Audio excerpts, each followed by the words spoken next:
A este hombre lo acusaron y lo encarcelaron por usar un pasaporte falso. Y en la cárcel comenzó a enseñar a los demás presos sobre el Corán y Alá. Hacía, como todos los musulmanes, sus oraciones 5 veces al día.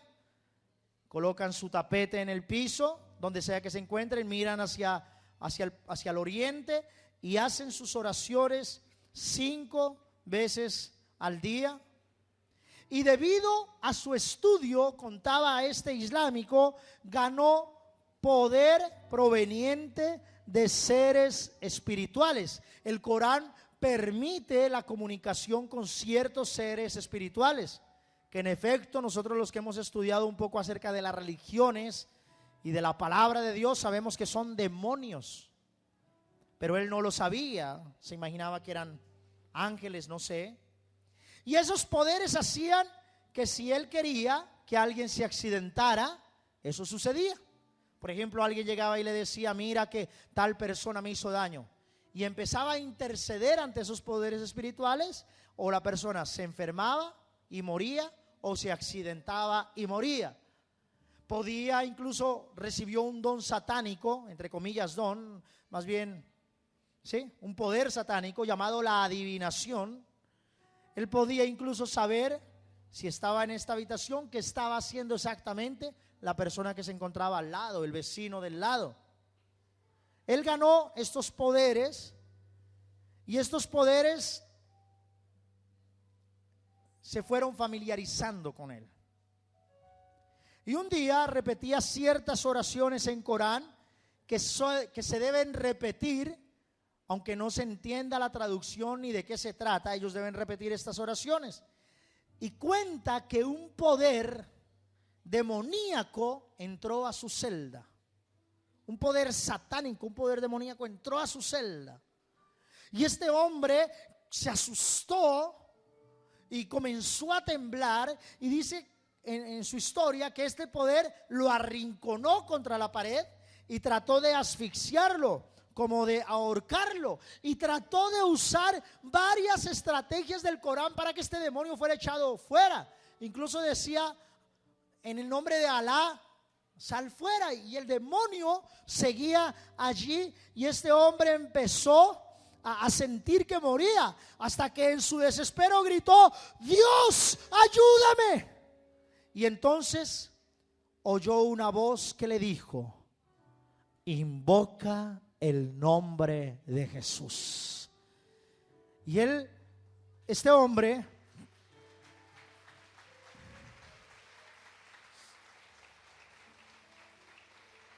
en ese momento, se sabe que los islámicos rechazan a la persona de Jesús, pero contaba este hombre que él en ese momento no se puso a pensar, sino que lo hizo.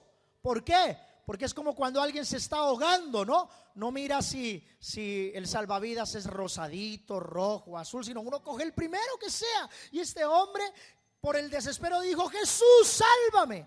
Y cuando gritó, Jesús, sálvame, el demonio salió inmediatamente de esa celda.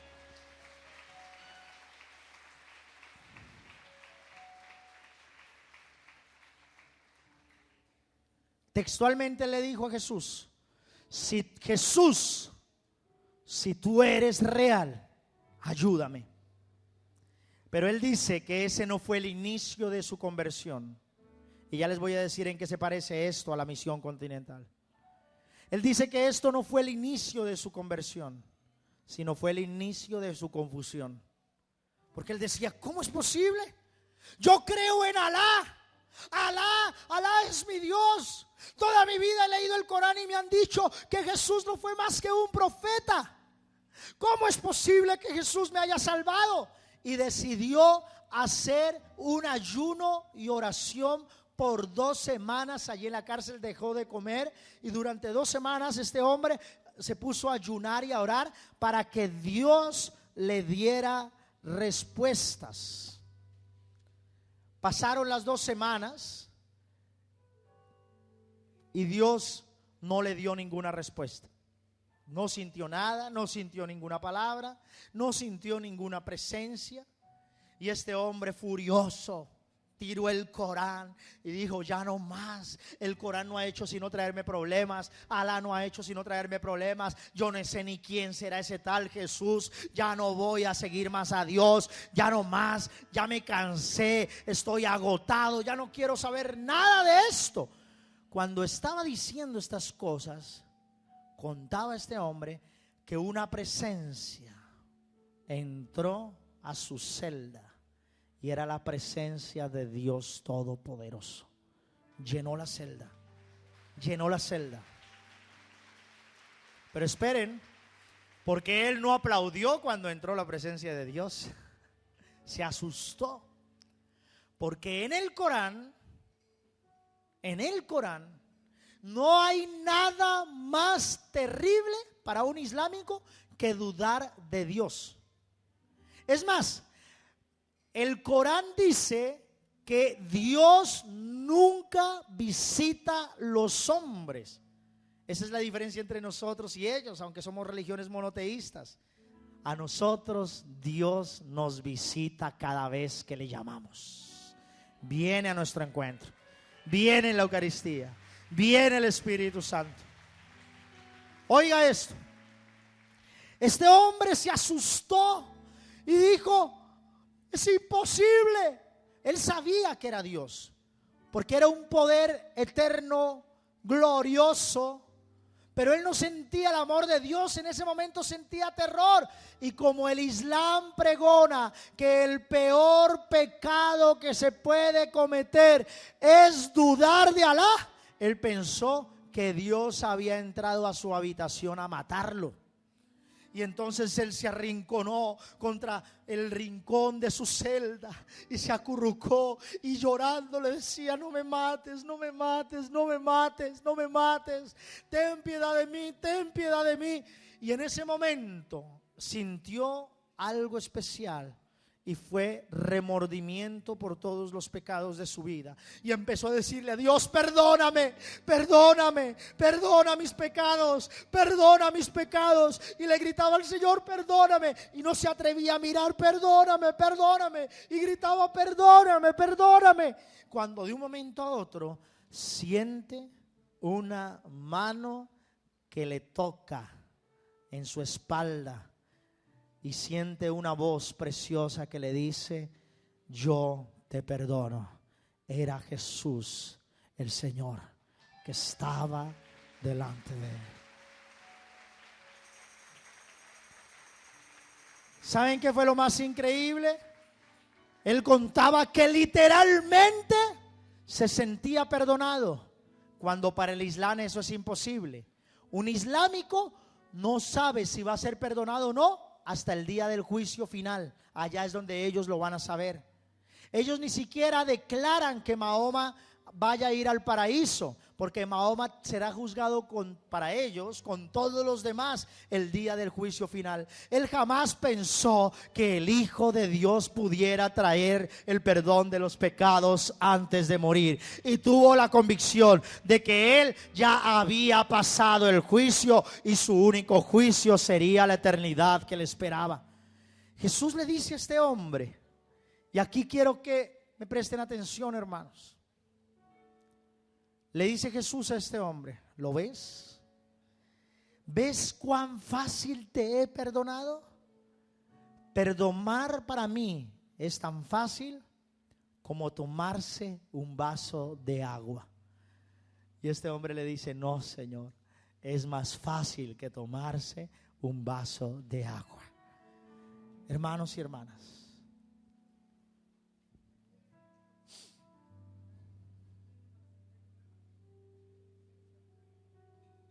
Dios es amor. Dios es perdón.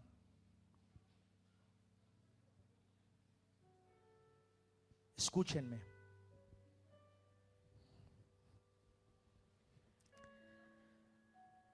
Qué terrible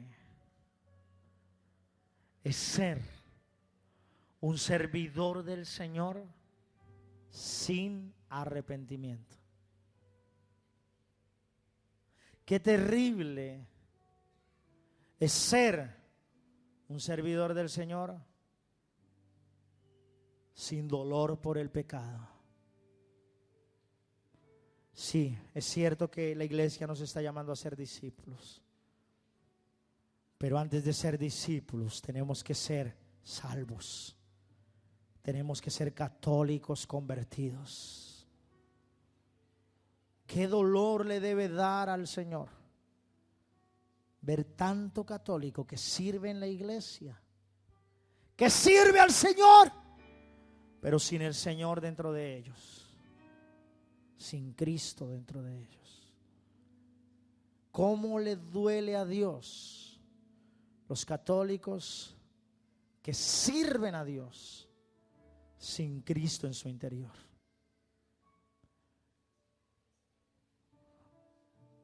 Dice Segunda de Crónicas 7:14.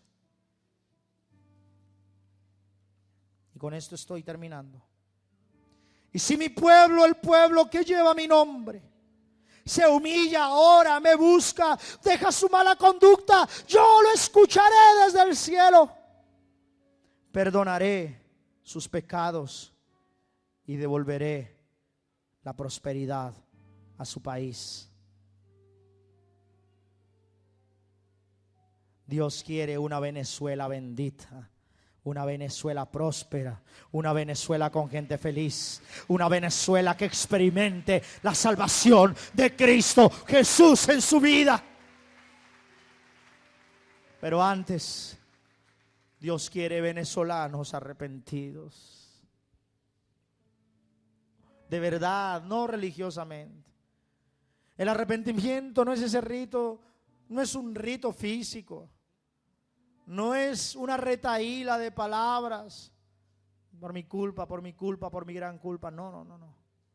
El arrepentimiento es saber que Dios es santo y que yo soy pecador y que le he fallado a mi Dios y que a veces me he creído tan bueno que lo merezco todo, cuando en realidad es que no merezco nada y todo lo que tengo es por su infinita misericordia. Delante de ustedes yo les quiero reconocer, yo, el padre Gustavo García, yo soy un pecador. Dios le dijo a este hombre islámico cómo ser salvo. Si salvarse es tan fácil como tomarse un vaso de agua. Dice Romanos capítulo 10 versículo 9. Si con tu boca reconoces a Jesús como Señor y con tu corazón crees que Dios lo resucitó, alcanzarás la salvación. Así de fácil es la salvación. Si con nuestro corazón reconocemos que Jesucristo es el Señor y con nuestra boca le reconocemos como Señor y Salvador, alcanzaremos la salvación. ¿Qué les parece si hacemos una oración?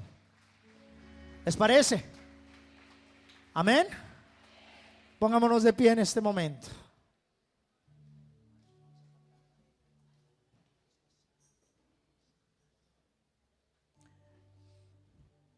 Digan conmigo, levante su mano derecha, no cierre sus ojos todavía, no los cierre, ábralos y diga conmigo: Señor, necesito que coloques en mí arrepentimiento. Espíritu Santo, no quiero realizar esta oración sin arrepentimiento. Porque el objetivo de mi vida, el plan de mi vida es la eternidad. Yo quiero el cielo y renuncio al infierno. Y por tanto, a partir de ahora, en los próximos minutos, recibiré a Cristo en mi corazón y mostraré arrepentimiento por todos mis pecados.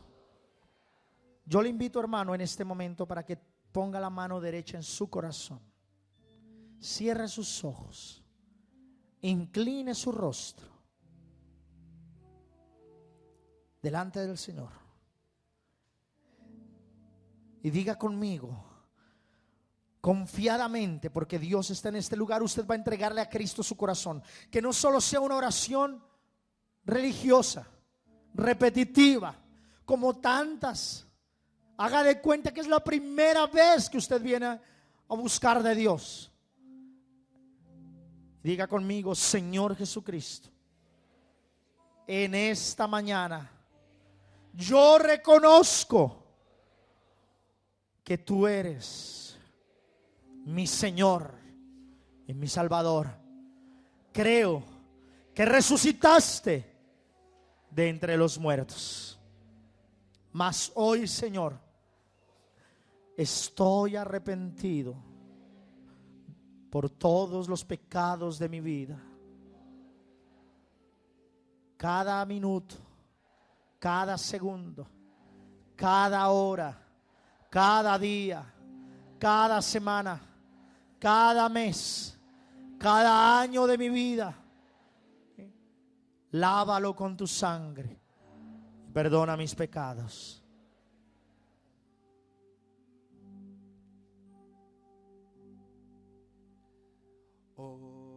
Cierra tus ojos, inclina tu rostro. Tú estás aquí, Santo, maravilloso Salvador. Santo. Cántalo conmigo. Maravilloso Salvador. Diga conmigo: hoy estoy aquí. Hoy estoy aquí. He pecado y me arrepiento. He pecado y me arrepiento. Me duele haberte herido. Me duele haberte herido. Una vez más, diga conmigo: hoy tú estás aquí. Hoy Tú estás aquí, Santo, maravilloso Salvador. Santo, maravilloso Salvador. Dígaselo conmigo: hoy estoy aquí. Hoy estoy aquí. He pecado. He pecado y me arrepiento. Me duele. Me duele haberte herido. Necesito ser lavado con tu sangre. Necesito ser lavado con tu sangre. Dame tu perdón, Señor Jesús. Dame tu perdón, Señor. Una vez más, si usted necesita ser lavado con la sangre del Señor, dígaselo. Necesito ser lavado con tu sangre. Dame tu perdón, Señor Jesús.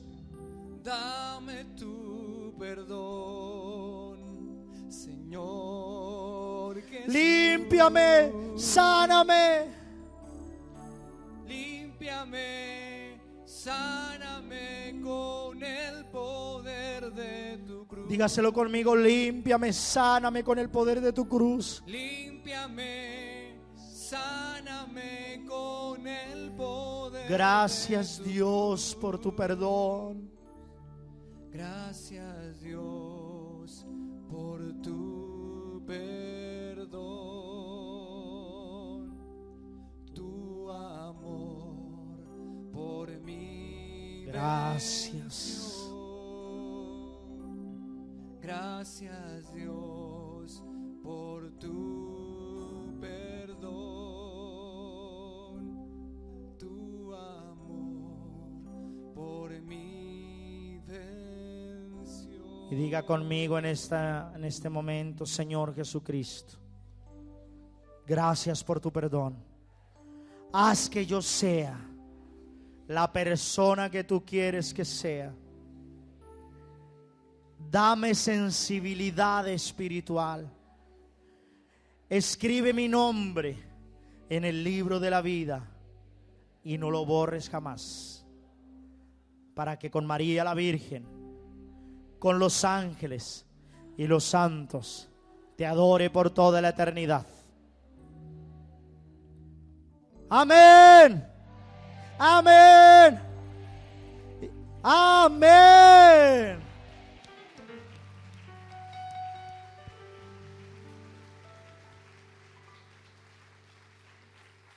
Pueden sentarse, por favor.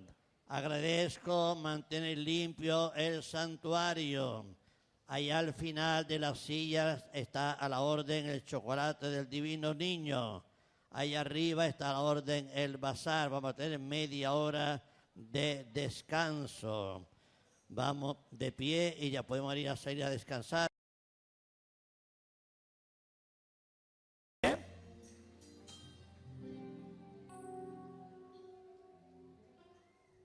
Amén. Levante sus manos al cielo. Quiero que en este momento se coloque delante de la presencia del Todopoderoso. Dios viene a visitar a su pueblo cuando dos o más se invocan su nombre. Y quiero que recuerden este momento. Voy a pedirle a las personas, a los hermanos que venden, que guarden silencio, por favor. Voy a pedirles que durante la enseñanza no vendan nada. La palabra está por encima del dinero. Nada vamos a comprar en el momento de la enseñanza. Y le pido a los hermanos que si alguien se acerca a comprar, no vendan nada en el momento de la palabra. Amén. Hasta que terminemos la palabra. Levante sus manos. Cierre sus ojos. Quiero que recuerden este momento que el Dios que creó los océanos está en este lugar. Que el Dios que creó las estrellas está en este lugar. Que el Dios que creó las galaxias está en este lugar. Que Dios está en este lugar. Nelson, que Dios está en este lugar.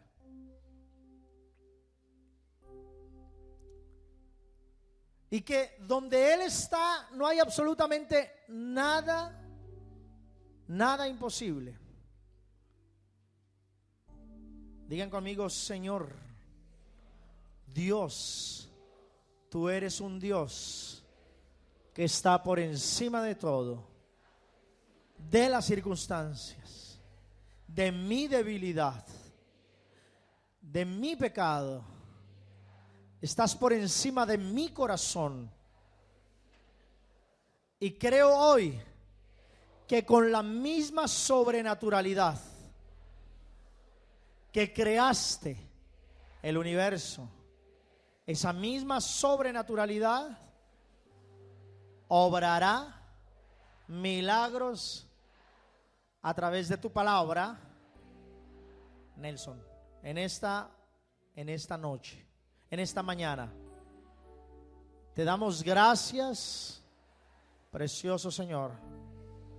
Amén y amén. Cierre sus ojos, levante sus manos y cantemos juntos. Sobrenatural, eres Dios sin igual, dueño del cielo y mar, sobrenatural. ¿Cuántos lo creen? Amén. Sobrenatural, eres el manantial, habitas la eternidad, sobrenatural.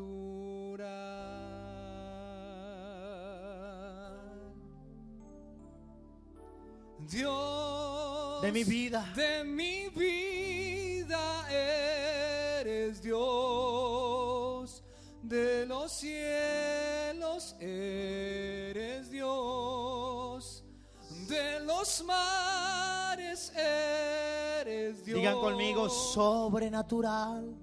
Sobrenatural, Dios de la tierra eres Dios, mi sustento eres Dios, siempre eterno eres Dios. sobrenatural. Sobrenatural,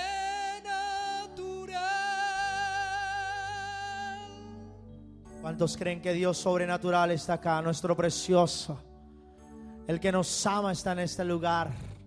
¿Cuántos lo creen? ¿Cuántos lo creen? ¿Cuántos lo creen? Sobrenatural, eres Dios sin igual, dueño del cielo y mar, sobrenatural, sobrenatural, sobrenatural. Dios de mi vida, Dios de mi vida, eres Dios. De los cielos eres Dios. De los mares eres. y todos levanten sus manos y díganle conmigo al Señor: sobrenatural. Sobrenatural. De la tierra eres Dios. De la tierra eres Dios. Mi sustento eres Dios. Siempre eterno eres Dios. Sobrenatural. Sobrenatural. Amén. Apláudale. Oh, sobrenatural.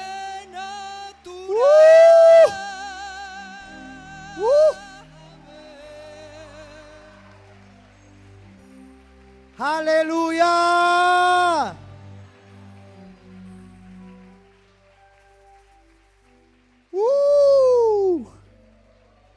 Ese grito de júbilo. Vamos a sentarnos.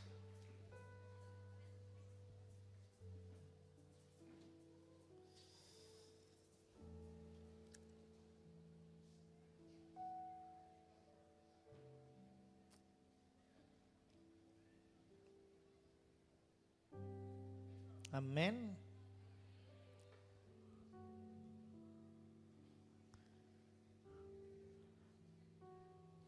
Vamos a abrir nuestras Biblias en Marcos, capítulo 4, versos 5 hasta el 6. Dice la palabra: otra parte cayó entre las piedras, donde no había mucha tierra, y esa semilla brotó pronto porque la tierra no era muy honda, pero el sol al salir la quemó, y como no tenía raíz, se secó.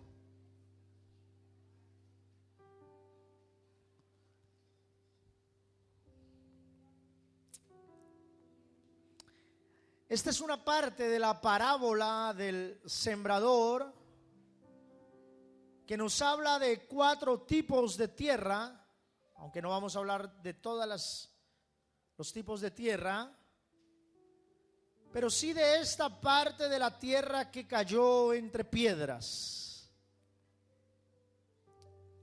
Hay hermanos que oyen la palabra de Dios y dicen amén, aleluya, lo creo, gloria a Dios. Y se llenan de gozo y emoción porque la palabra es poderosa. Pero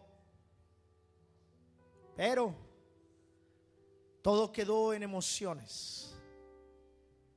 Pasan 1, 2 semanas y todo vuelve a ser como al principio.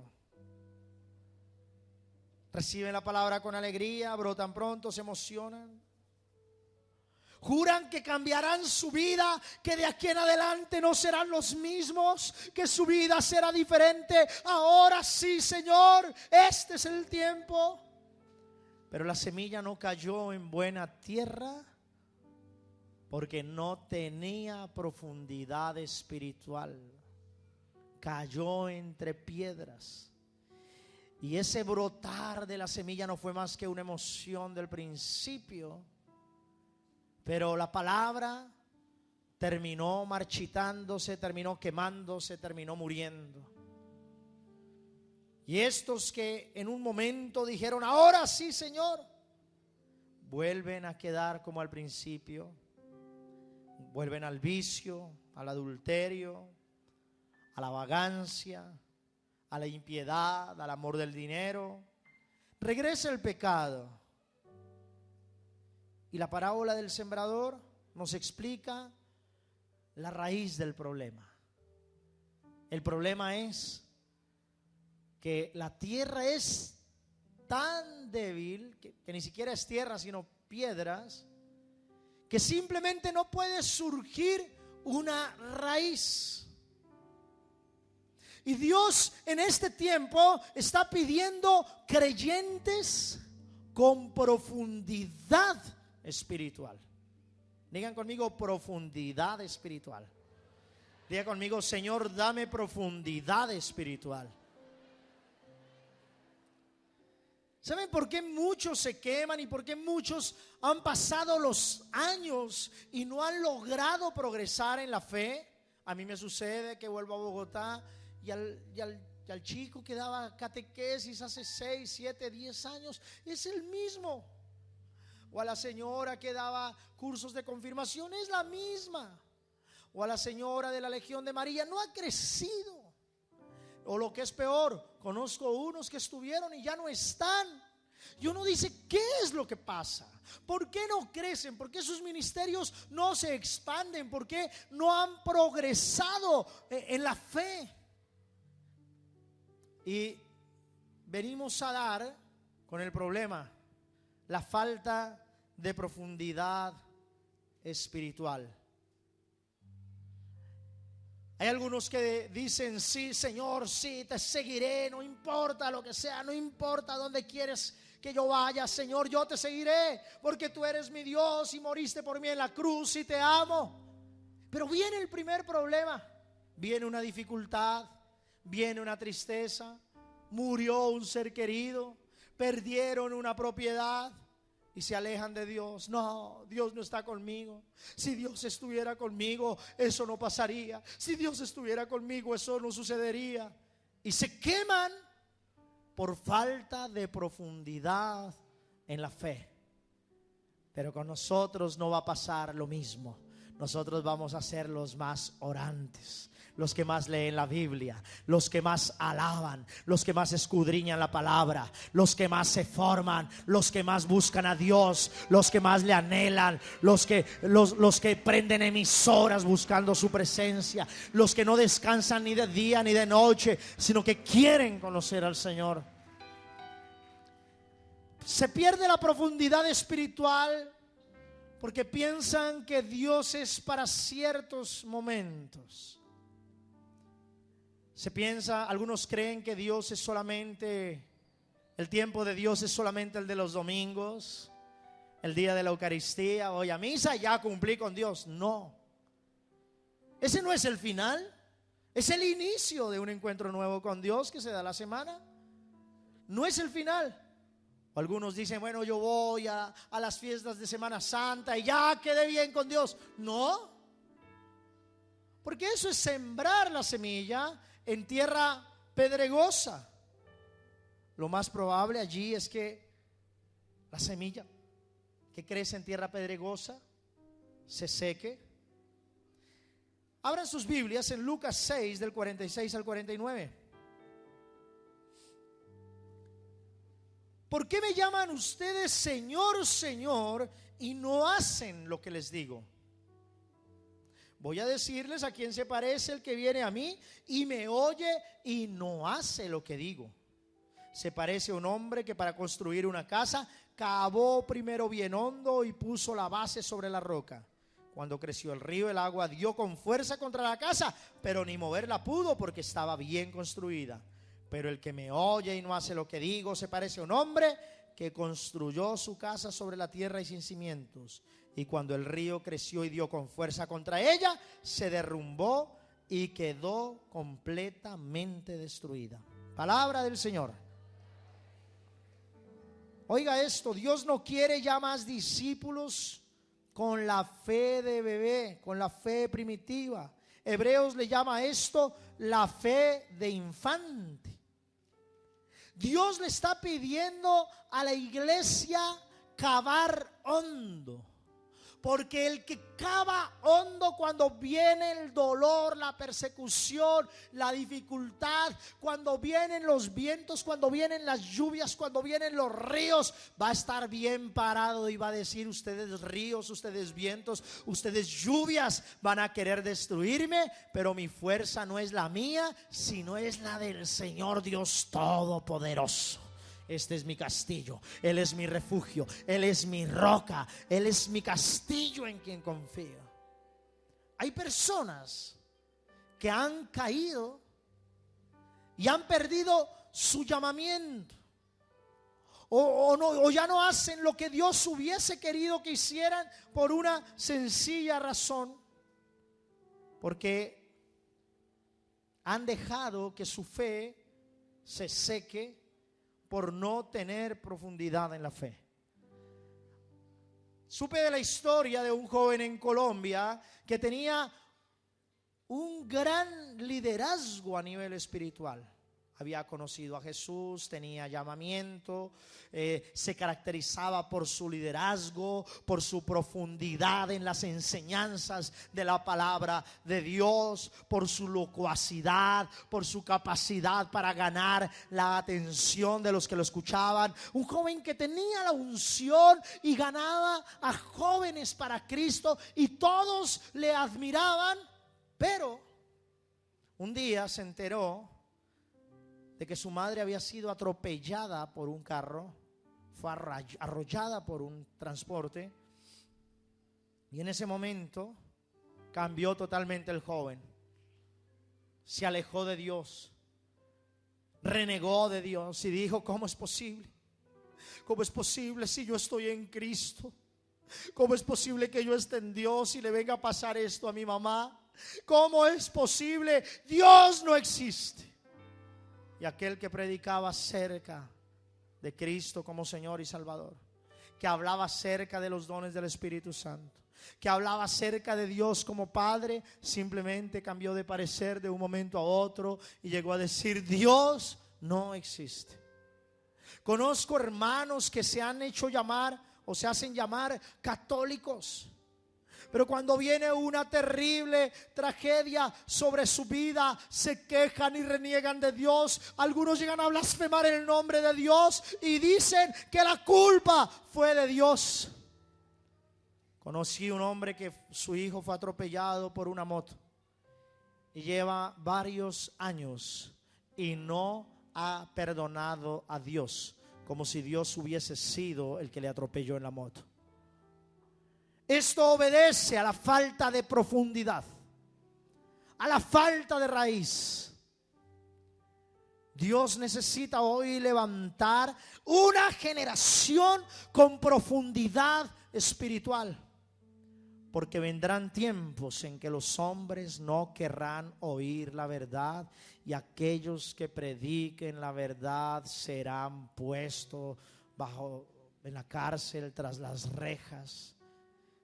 ¿Tiene usted la profundidad espiritual para decir: si me meten acá a la cárcel por causa del evangelio, allí yo iré hasta las últimas consecuencias? O ante la primera amenaza va a decir: no, mejor ya no más, ya no predico más, ya no oro más, ya no hablo más del Señor porque mi vida corre peligro? Todo esto por falta de profundidad espiritual, por no cavar. El hombre que obedece a Dios, que escudriña su palabra, que le escucha y cava y planta su casa sobre la roca, se parece a ese hombre en el cual vinieron las tribulaciones, los mares, los ríos, los vientos, pero su casa no cayó porque estaba sobre la roca. Pero aquel que no construye sobre la roca, sino construye sobre las bases de la emotividad, de la religiosidad, del tradicionalismo, ¿sí?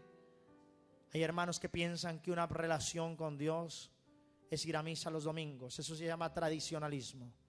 Hay hermanos que piensan que una relación con Dios consiste en hacer exactamente las cosas como lo dictan las rúbricas, la liturgia, y si se llega a fallar en algo, ya nos alejamos de Dios. Eso se llama religiosidad. Nosotros no podemos basar nuestra fe en el tradicionalismo, en la rúbrica o la religiosidad.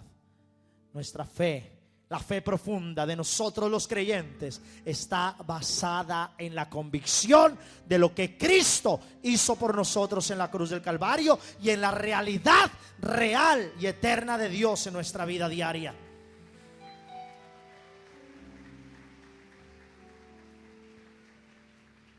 Hace unos años, más de 10, más, mi papá enfermó de cáncer. Yo digo que por su infinita misericordia Dios lo sanó. Y cuando enfermó de cáncer, no fue cuando dudé, sino cuando enfermó de cáncer fue cuando creí. Y unos meses después me entero que mi mamá enfermó de cáncer, después de que mi papá fue sano. Y mi mamá fue llevada al cielo, murió y ahora está resucitada junto con el Hijo de Dios. Cuando mi papá murió de cáncer, yo dije, alabo a Dios, porque el Señor lo ha sanado por su infinita misericordia. Y cuando mi mamá murió de cáncer, a la 1:40 de la mañana, el 23 de julio, nos levantamos con mi hermana de la cama y en vez de quejarnos y decirle, Dios, ¿por qué no la sanaste?, nos levantamos en ese momento y le dijimos, alabado y bendito Dios, porque por tu inmensa misericordia te la has llevado al cielo.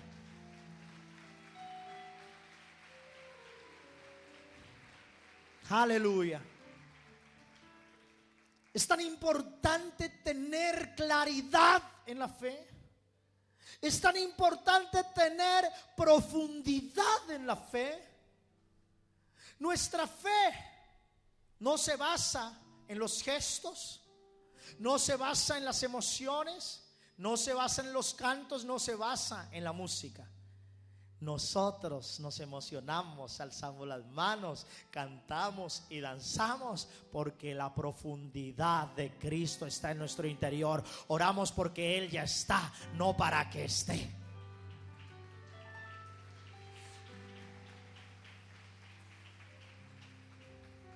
Cuando Cristo viene a nuestros corazones, viene algo que se conoce en el mundo romántico, se conoce como el primer amor. El primer amor es como en la vida humana, ¿no? Cuando usted conoce a la persona con la que está seguro que se va a casar y la ve y se enamora y piensa en ella todo el tiempo.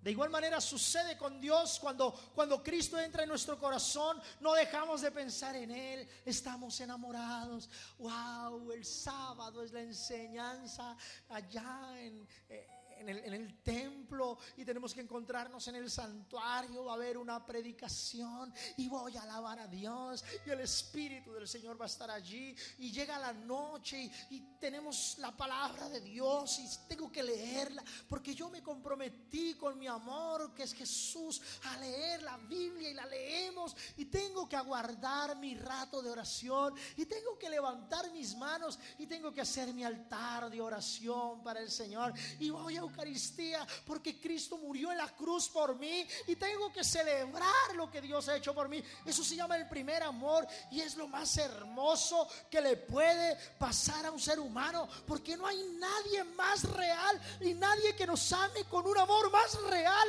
que el amor de Cristo Jesús. Y no queremos dejar de alabarle y no queremos dejar de cantarle y no queremos dejar de danzarle y queremos exaltarle porque estamos enamorados tremendamente de Él. Pues muy bien, hermanos y hermanas, la palabra de Dios nos dice que Dios quiere que todo el tiempo, nos lo dice en Apocalipsis capítulo 2, que todo el tiempo caminemos en el primer amor, caminemos enamorados. Que a mí me gustaría que así como a muchos los veo hoy con su Biblia, Jesús, y van a su lugar de oración. Jesús. Y abren las páginas. Esto me dijo Jesús. Quisiera verlos de aquí a 10 años, no creyéndose muy maduros espirituales, ¿no?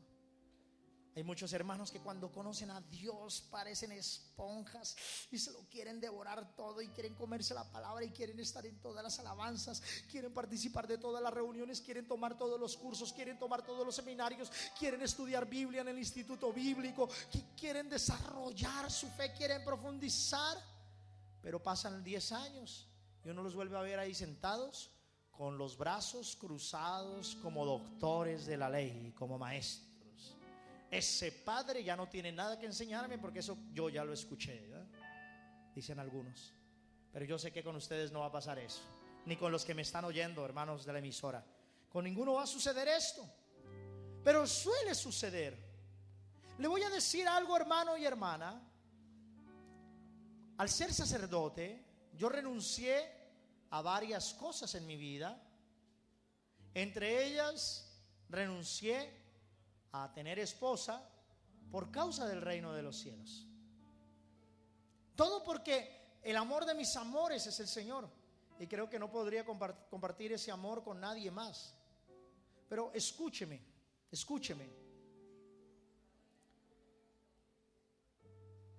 nunca, o mejor, siempre tenemos que renunciar a algo que se llama el conformismo espiritual, algo que se llama la pereza espiritual, la costumbre espiritual.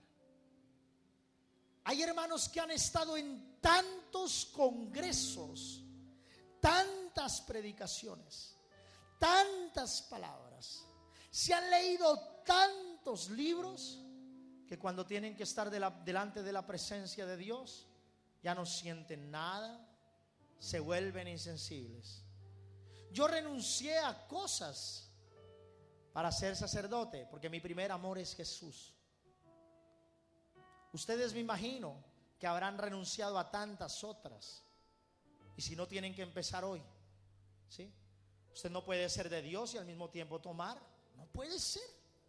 Usted no puede ser una persona de Dios y al mismo tiempo buscar el pecado en las farras.